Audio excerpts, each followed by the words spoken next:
Whether we're talking about people having problems with heroin or prescription opiates, alcohol, gambling, or any other addiction, addictions don't just affect individuals, they affect the entire family. Learn more about families and addictions next on Speak Your Mind.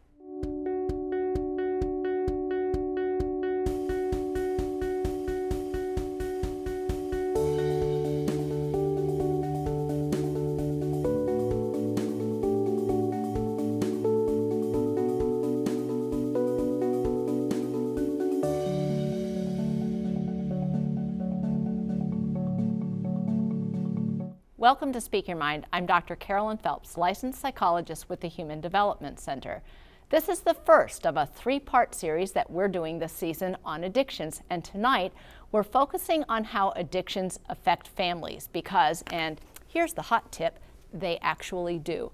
Call in your questions about this topic right now. Throughout our entire show, locally dial 218-788-2844 or call toll-free at 1-877-307-8762. And again, we'll be answering your questions throughout the entire show. So get to work on that right now.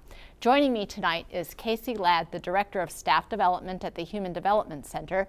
She's a local, state, and national level presenter and trainer on a number of child and family related topics, including addictions and families. Thank you so much for coming here tonight and talking about what I think is a really important and often overlooked topic with respect to addictions and the family part. Mm-hmm. And so I think a good place for us to start with this is what are some of the patterns that families with addicted members sort of get themselves into as a result of the addiction?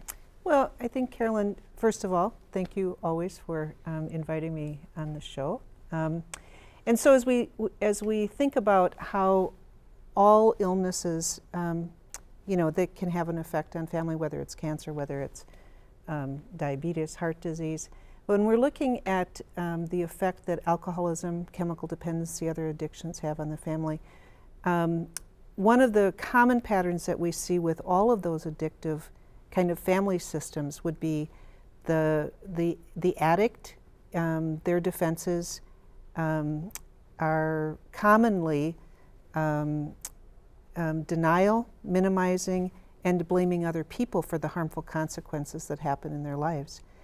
And so what we see as a pattern that develops is that family members experience a lot of emotional wounding, hurt, fear, anger, resentment, and they oftentimes then I think really make the attempt to try to get the addict to stop using, and the patterns can get very rigidified, and the stress and the pain in the family system continues to mount without resolution. And so talk a little bit about, first of all, I just want to backtrack just for 1 second. And I like the way in the very beginning, you said addictions like many other illnesses, because I think the point in that is that addictions are illnesses. That's right. And that's such an important point, and often one I think that also gets lost in the family then as well, or families certainly, maybe at least in the beginning, don't necessarily conceptualize the addiction as an illness. Well, exactly. In that with couples, I've done lots of family therapy with couples where one of the spouses has a problem with addiction. And when we kind of begin to kind of go back and try to understand when did the problems begin to emerge, that it's common for many of us that we might have some harmful consequence with a chemical experience. But people who don't become addicts learn from those experiences and change. And so in the beginning, there can be this pattern where somebody might be upset or irritated because of how a spouse acted at a party. They may or may not talk about it. But generally, when we kind of express some of our distress to people that we care about and who care about us, that behavior is adjusted and changes. that's not what happens with addiction. And so what happens in the case of the addicted person then in that sort of beginning stage as you described? Well, I think that as I've understood it, is that the addiction is a behavior that an individual is using to try to cope with some kind of internal distress. And in the beginning, sometimes we would talk about it as that there's a euphoric experience. I feel so much better. I'm able to be more relaxed at a party, or to really, really have some joy or some excitement. And so the addict begins to form a trusting relationship with the chemical.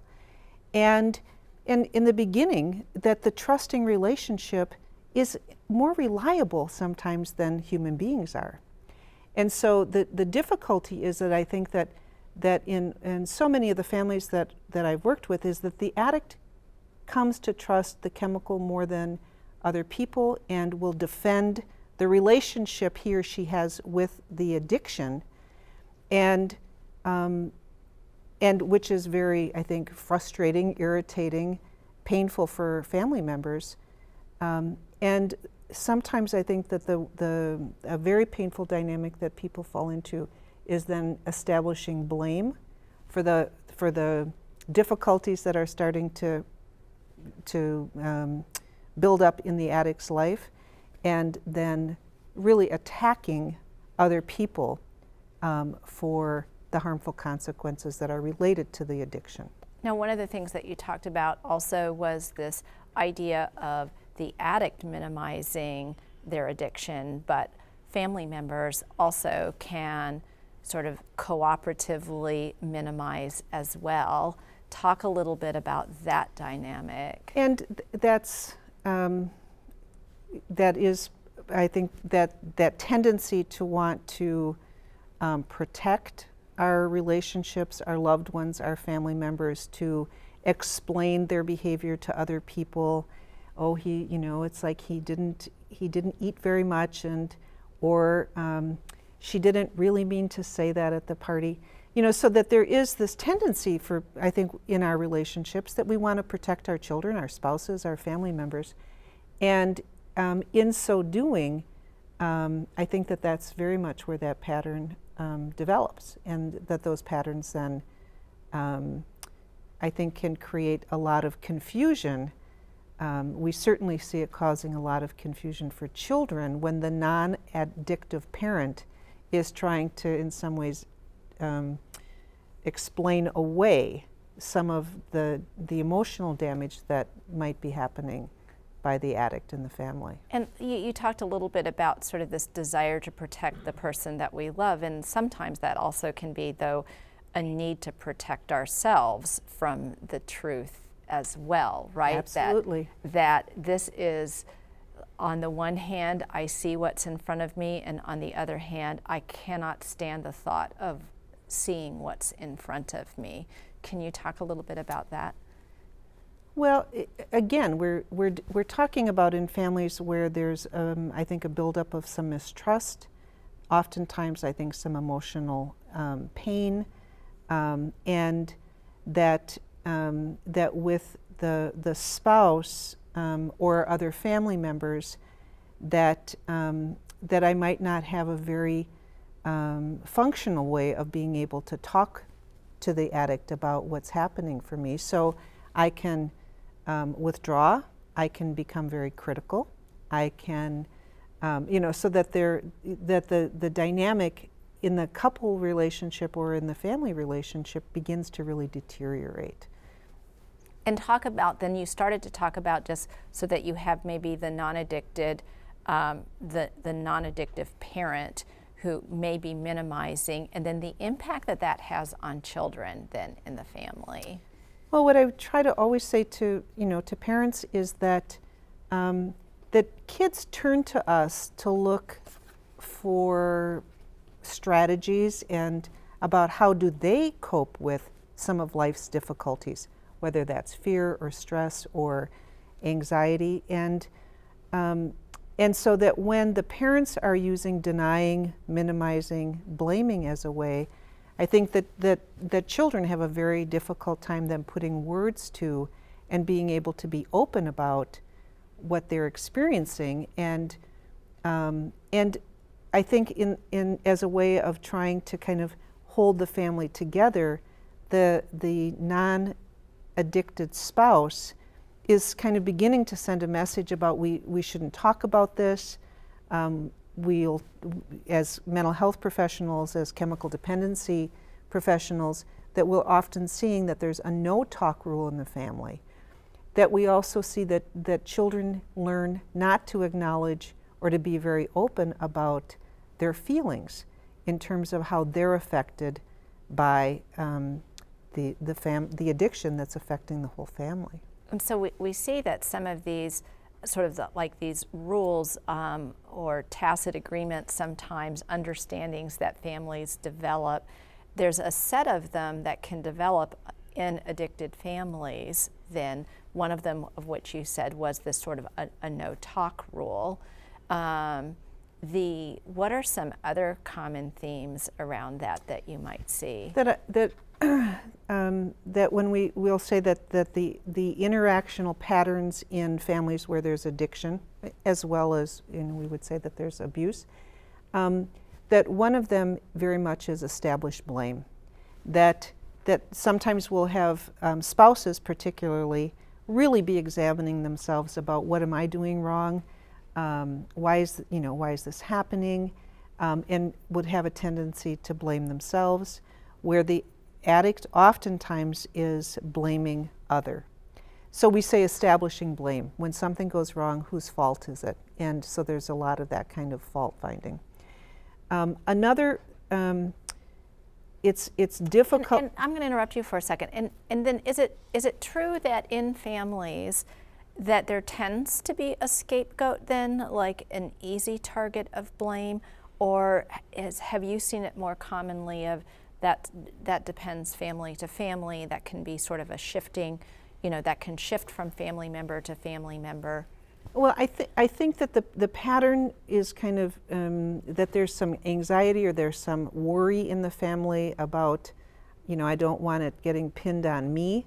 And so there can be this nervousness, and then we do sometimes see the pattern where someone seems to kind of step up to say, I'll take it. Or, and so we can see that sometimes with kids acting out, or in some ways almost drawing some of the pain to themselves. The other thing that we'll see with families is that the tendency not to hold each other accountable. And so if somebody does something that hurts me, that in families where there's addiction, that you kind of learn it's not very smart to try to raise this issue or to bring it up, that it can make things worse. And certainly denying the emotional pain that's there is very, very common in families where there's addiction. How do you see sort of the legacy effect happening, or do you see that at all, the sort of intergenerational transmission? And here I'm really not talking about kind of the genetic component, but to what degree, if you grow up in an addicted family, to what degree are you taking those lessons, some of which you were just describing, into the family that you create? And I guess that would be question number one. I'll start there. I won't do the journalism thing where I ask you two questions at one time. No, and there's been some wonderful research that informs my response to this. And one of the aspects that we'll look at is how much has the chemical use or the addictive behavior become part of the family's ritual life. And that when we see that you can't have a birthday party or a holiday celebration or some kind of a baptism, that the more that the chemical is infused in those family rituals, we see the transmission of the addiction in the next generation being stronger. And that you'll see that some families really are able to protect the family rituals from the the addict kind of bringing the chemical as a core central piece. We see in our Native American communities this this norm about don't come to the powwow if you're under the influence. And that you'll still have some families, I mean, there will be families who will say, do not come home for this event, this family celebration or this event, you know, if you're drunk or if you're stoned or if you're high. So sometimes families kind of protect the ritual life of the family, and we see that that has a protective factor in terms of the transmission of the chemical use. And so we, you know, I think that and you know this about me, you know that I grew up in a family where my parents were chemically dependent. And so my siblings and I think, have a very, very high consciousness and awareness about the use of alcohol in our relationships, as well as other kind of substances. And so it's not, I mean, I would kind of say that that there's a predisposition, and that we have to be kind of, you know, carefully monitoring that. And so for you, because you're willing to share a little bit about that, how was that for you during your growing up years? And then what did you need to do to become this wonderful woman that you are? You know, because it's like, well, I want to grow up and be like Casey, so this is a good answer. You should listen to this. So. Well, I was shocked when it came to kind of my awareness that my parents both were struggling with alcohol abuse. And that was at what age? I was 22 when I was being trained. I was fresh out of my undergraduate. I was working at the Bridge for Runaway Youth, being trained as a family therapist. And during that process, we were also being connected with the Johnson Institute, one of the renowned organizations at the time that was really promoting our understanding about chemical dependency as a family issue.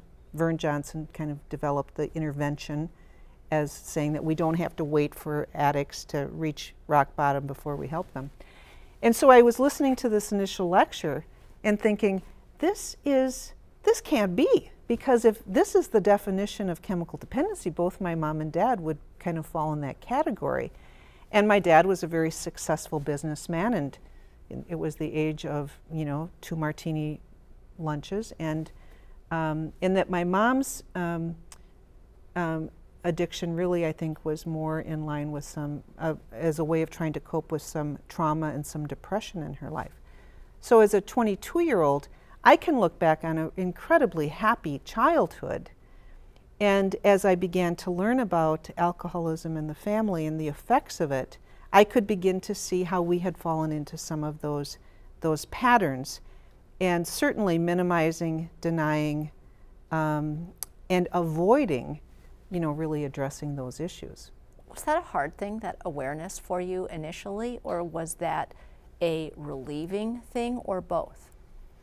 Oh, I don't know that I would ever say that it was a relieving thing. I think that it was certainly a challenge in terms of how then I was, as both a young professional and then as a family member, it was like, how is it that I begin to move in my family differently, and to begin to alter some of the patterns of the way I interacted at family events, and so I have a great deal of compassion for how difficult it is when we start as mental health professionals to really be inviting family members to not focus on trying to get the addict to stop using, but to try to change how you react to and how you interact with the person with the addiction. Let's talk about that, because I think that there's, you know, we know that there's some families out there that are facing just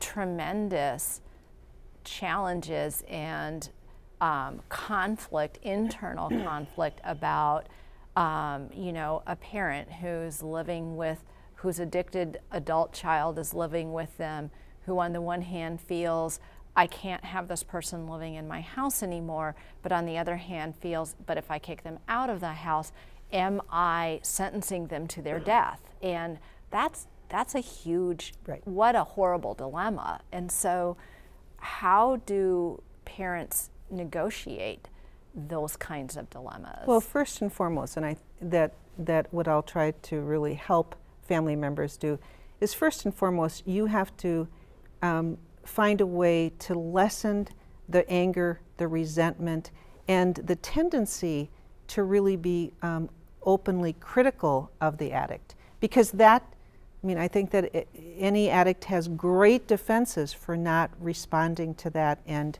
kind of like pushing you off. So the first place is like, how is it that the individual family member can begin to get some therapy, some counseling, some support to begin to understand what they do have power over and how they can begin to change their behavior. So we would begin to talk with family members about, sometimes it's like the resentment of, giving a child money, that they say that there's a great deal of anger about the fact that the child's not doing what they need to be doing to carry their own weight. And so altering the patterns about beginning to say, no, to set a limit, and to really find the way that you can talk about how the addiction is affecting you in a way that's not from a place of anger and resentment and criticism. And when we do facilitate interventions for family members coming together to talk to somebody who's addicted about the effect that their use is having, it's just one of the requirements that you can't come in loaded for bear, that you have to be, that coming in with the anger and resentment just isn't going to help. And then I think sometimes too what we see in that dynamic is, in the situation where you have maybe a child who's addicted in a two-parent household, is the parents are not always on the same page about where the limits are then. And that you certainly can have, I think, one family member who continues to try one more thing. If we just help them out this one time, if we, so that we would say that someone who's in that pattern of enabling and trying with such love and kindness to get the addict to change, and another spouse who's had it is fed up and feels quite kind of hostile towards the family member. What kind of hope do you think exists out there, for families right now? I think that there are potentially family members who are watching this, who are knee-deep in this. I don't know what to do. I feel caught. What steps do people begin to take, and what would you suggest about that? Well, I think that there are lots of good resources in our community, and certainly one that people have heard about and that I think can be very, very helpful is to find a good Al-Anon meeting, to find a good support group where other people are gathered and that you're not trying to deal with the addiction by yourself. Because I think that one of the skills that addicts develop is that ability to establish blame and criticize you for what's happening in their life. And so to get a safe place, whether it's with an individual therapist, whether it's with a good friend, whether it's with a pastor, whether it's an Al-Anon group, is that you get somebody who's helping you diffuse some of the anger and resentment so that you can begin to, with love and with care, begin to change the way that you're going to relate to the person with the addiction.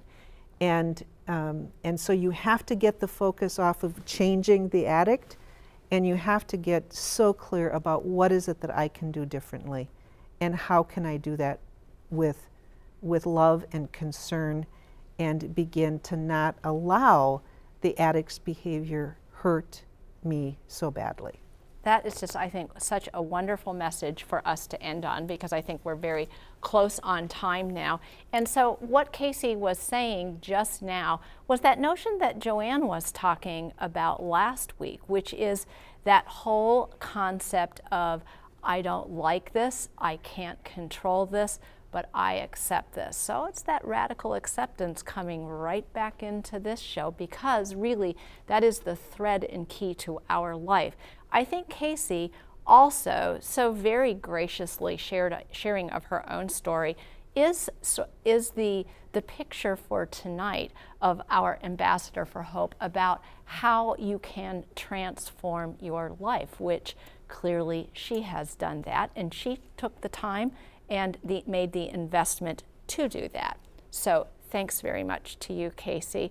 And thanks for you for joining the discussion. And don't forget to visit us on the web at speakyourmindonline.org, where you can find a schedule of our topics and our resource links. And join us next week for part 2 in our 3-part series, when we'll be talking about addictions and recovery. I'm Dr. Carolyn Phelps. Thanks for watching, and good night.